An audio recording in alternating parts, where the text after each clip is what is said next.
네, 오늘 레인보우 로보틱스 리뷰를 좀 하도록 하겠습니다. 들어오신 분들 구독 버튼, 좋아요 버튼 한 번씩 눌러주시고, 레인보우 로보틱스 오늘 상한가를 쳐버렸네요. 보고는 있었는데, 야, 이거를 이렇게 쫙 밀어주면서 멋지게 끝을 냈습니다. 요게 이제 지금 상황부터는 좀 어떻게 봐야 되나, 뭐 그런 것들도 좀 살펴볼 거고, 이게 참 주식이 참, 이게 맨날 애매하게 끝내나요. 오늘 딱 상한가인데 하필 상한가가 전고점이랑 딱 맞물려 있는 구간이야. 근데 이게 돌파가 나오면서 끝난 게 아니라 상한가라서 어쩔 수 없이 돌파를 못하고 끝난 걸로 우선 보이긴 하거든요. 그래서 얘가 그 다음에 이어질 수 있는 그림들 좀 살펴보면서 한번 시나리오들 좀 짜보도록 할게요. 우선 오늘 이슈가 있긴 했어요. 이슈가 뭐가 있었냐면은 이 삼성전자, 원래 레인보우 로보틱스가 이 삼성전자랑 바로 연관이 되어 있어서 그거 가지고 끌어올렸었던 거잖아요.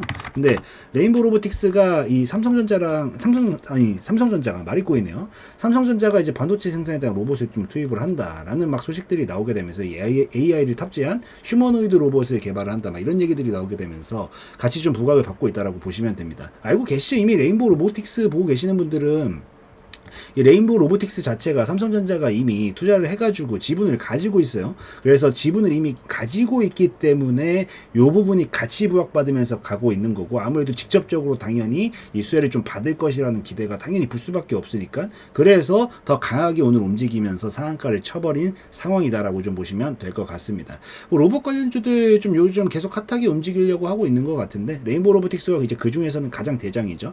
그래서 여기서 추가로 얘가 지금 오늘 상한가 치고 나서 내일 추가적으로 넘어갈 수만 있다라고 하면은, 그때서부터는 추가적인 좀 로봇 테마들의 랠리도 이어질 수 있지 않을까라고 좀 기대가 되는 그런 시점이기 때문에 그거까지 좀 같이 기대하시면서 보시면 될 것 같아요. 근데 이제 뭐 중요한 건 이제 뭐 이런 것들은 이미 여러분들이 알고 계시는 내용일 거고, 이제부터 좀 어떻게 해야 되느냐인데, 우선 오늘까지 반응은 괜찮았어요. 우선은 제가 이게 딱 말아 올렸을 때 움직임들이 얼마만큼 도대체 힘을 쓰고 있는지를 위주로 먼저 좀 체크를 하면서 보는 편이거든요. 근데 얘가 어쨌든 넘어가야 되는 자리라는 거는 여기가 확실하잖아요. 뭐 누가 봐도 여기가 확실한 거고, 지금 여기가 넘어가야 되는 자리고, 이미 한번 찔러놓고 두 번째 찌르고 이제 세 번째까지 건드리고 있는 그런 형상인 건데, 여기서 지금 딱 건드렸었을 때 거래량들의 추이는 계속해서 줄어가고 있는 그런 시점이란 말이에요. 딱 여기서부터 계속 거래량 추이는 줄고 있어. 특히나 이제 여기서부터 확실하게 줄었죠. 줄고 나서 이게 줄고 있다라는 의미 자체가, 저는 절대 넘어갈 때 한 방에 아직 넘어가지도 않았는데 거래량을 터뜨리는 거 진짜 안 좋아합니다. 왜냐면 축포도 뭔가 나오고 나서 터뜨려야 되는 게 맞는 거지. 그 전부터 막 온갖 설레발 다치면서 돌파도 안 나는데 벌써 이걸 뽑고 있다라는 것 자체가, 이제 이러면 끝발이 떨어져요, 여러분들. 뭐 웃으시라고 하는 얘기지만, 이게 거래량이 많이 돌파가 안 나는데 많이 쏟아졌다? 이거는 결국 바꿔 말하면 어쨌든 정고점에서 나올 게 뭐밖에 없어요. 당연히 매도세밖에 나올 게 없지. 매수세는 그냥 돌파하고 가길 바라고 있는 건데. 근데 여기서 이게 거래량이 많이 나오게 되면은, 요거 같은 경우에는 매도세가 지금 좀 많이 쏟아지고 있다라는 관점으로 봐서 볼 수가 있고, 그렇게 됐었을 때 돌파에 성공하게 될 가능성이 굉장히 낮아질 수가 있어요. 그리고 힘을 많이 분출을 시키면 시킬수록 연비 주행을 못했다라는 얘기이기 때문에, 넘어가고 나서도 멀리 갈 수 있는 힘이 안 남아있는 경우들이 굉장히 많거든요. 근데 요 레인보우 로보틱스는 지금 어때요? 줄었죠.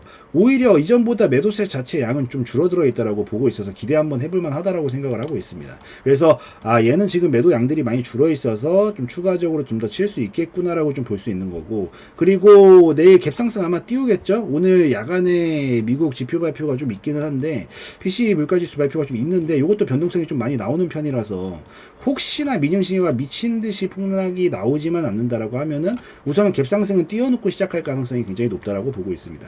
근데 여기서 갭상승을 띄워놓고 시작하는데, 여기서 빠르고 강하게 밀어줘야 돼요.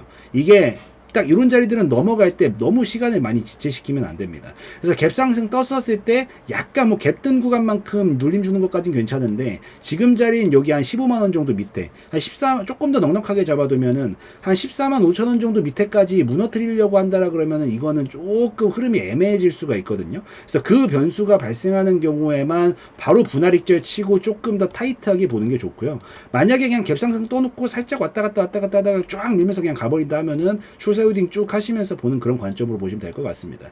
높이값은 생각보다 되게 클 수 있다라는 생각이 좀 들어요. 이미 많이 올라와서 사실 조금 부담스러운 영역이긴 한데, 어쨌든 지금 들어가신 분들은 그러니까 지금 들어가서 고가권에 계신 분들은 그냥 짧게 익절해 주시는 게 좋고, 하단 부분에서 잘 진입이 되어 있어서 여유폭이 계시는 분들은 조금 더 여유를 가지시고, 왜냐면 이렇게 폭발적으로 터질 수 있는 라인들에서는 변동성이 크기 때문에 리스크 관리가 똑바로 안 되면은 그때가 위험해질 수 있어서 그런 거거든요. 근데 여유폭이 충분히 있다라고 하면은, 얘는 넘어가게 되면은 우선 지금 최근에 만든 파동이 이만큼이잖아요. 우선 이 파동은 충분히 넘길 수 있는 가능성이 있습니다. 그래서 여기서부터 여기까지가 지금 대략적으로 한 50% 정도 되는 파동인데 15만원 기준으로 50% 잡으면 한 22, 3만원 정도 될 가능성이 높겠죠. 그래서 한 20만원대 부분까지 넘어만 확실하게 가면서 포인트는 바로 갭상승 띄워놓고 한 방에 제껴주면서 가야 돼요.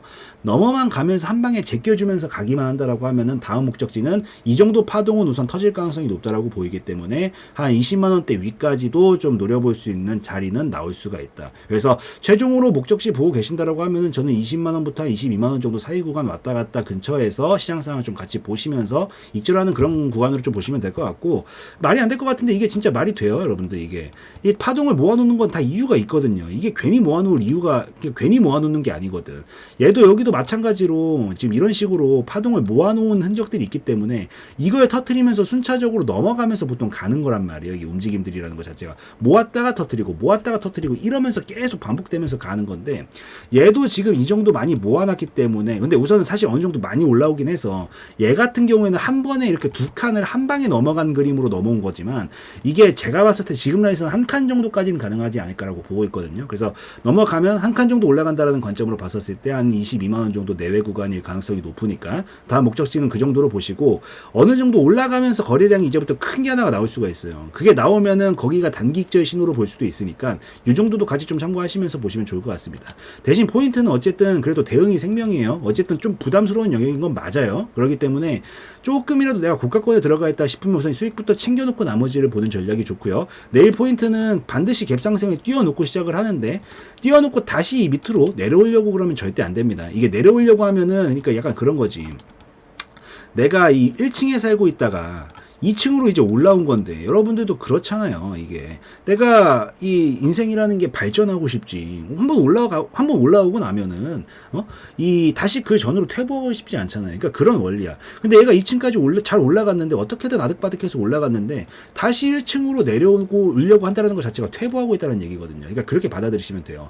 그래서 갭상승을 띄워놓고 움직이고 있는 거 좋아요. 근데 최대한 빨리 가주면 좋고, 만약에 한 14만 5천 원 정도 밑에까지 조금 꺾으려고 한다, 장중에, 그러면 얘는 약간 탄력이 둔화될 가능성이 높아지거든요. 그래서 고시점 나오면 그냥 바로 우선 익절부터 좀 챙겨 두시고요. 한 절반 정도 익절 해주시고 나머지를 보시던지 전량 익절을 하시던지, 그때만 그렇게 좀 대처를 하시면 되고, 나머지는 그냥 쭉 쳐주기만 하면 한 22, 3만 원 정도까지 가능성이 열리니까 그거 기억하시면서 보시면 좋을 것 같아요. 그리고 뭐 우선 저는 이 밑으로는 우선은 절반 챙겨 놓고 나머지에 이제 여러분들 본전가에 맞게 대처를 하시면서 보시면 되는데, 뭐 그래도 흐름상 설명을 드리면, 만약에 9만원, 지금 이미 멀어요. 사실 여기까지 와가지고 손절 치는 것도 이미 이상한 거예요. 위에서 대처를 못했다라는 거기 때문에 여기서도 이미 문제가 발생하는 거지만, 뭐 혹시나 내가 물렸을 때 만약에 9만원 밑으로 빠져버리는 순간 이거는 이번 파동 둔화되면서 끝나는 겁니다. 나중에 다음 파동 봐야 돼요. 장기적으로 큰 다음 파동을 봐야 되거든요. 그래서 빠져버리면 이제 반대로 올라갈 때도 이만큼 올라가겠지만 떨어질 때도 얼마만큼 떨어지겠어요. 이만큼 떨어질 가능성이 생겨버려요.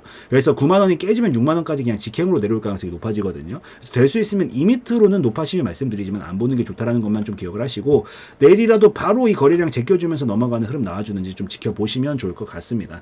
그리고 높아시 말씀드리는데 이제 진입자리 끝났어요. 이제 들어가는 건 아닙니다. 이미 상한가 쳤는데 지금 들어가가지고, 물론 단타로 여러분들이 분봉선 타점 봐가면서 짧게 대응이 가능한 정도면 상관이 없는데, 이게 일반적으로 들어가가지고 막 스윙이나 중장기 치는 자리로 볼 수 있는 자리라고 저는 보진 않습니다. 왜냐면 이게 이미 들어갈 거면은 오늘 쏘기 전에 이미 이런 구간들에서 이중바닥형 만들어주고 이럴 때부터 공략을 했어야 되는 건데, 지금은 이미 가격선에 떴기 때문에 얘가 더 못 갈까봐 좀 리스크가 있다라는 게 아니라, 만약에 상황이 틀어졌었을 때 빠져나와야 될 때 내가 이 감당해야 되는 폭이 너무 커서 얘기를 드리는 거예요. 그래서 지금 뭐 놓치신 분들은 그냥 다음 자리 오면 그때 공략하는 걸로 하시고요. 보유자들의 영역으로서 멋지게 좀 쳐주는지 위주로 좀 보시면서 그려 나가시면 좋을 것 같습니다. 그래서 이 정도면 뭐 충분히 설명드린 것 같으니까 여기까지 좀 말씀드리는 걸로 하고, 오늘 영상에서의 내용은 저의 개인적인 견해였으므로 참고용으로만 보시라는 말씀드리고 마무리 짓도록 하겠습니다.